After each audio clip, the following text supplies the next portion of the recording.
मैं तो दिन रात करता ही हूँ। तुम भी अपनी माँ से प्रार्थना करो कि इसे सद्बुद्धि दे, ताकि ये सन्मार्ग पे चले और सत्कर्म करे। ये लोभ, ये अहंकार छोड़ दे, भक्ति मार्ग और सेवा मार्ग पे अग्रसर रहे।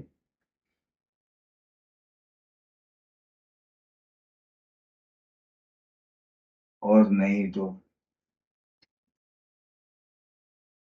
अपने मन को समझाओ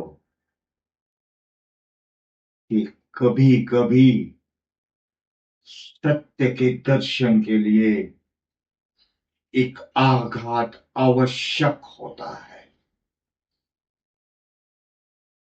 ये बच्ची मणि ने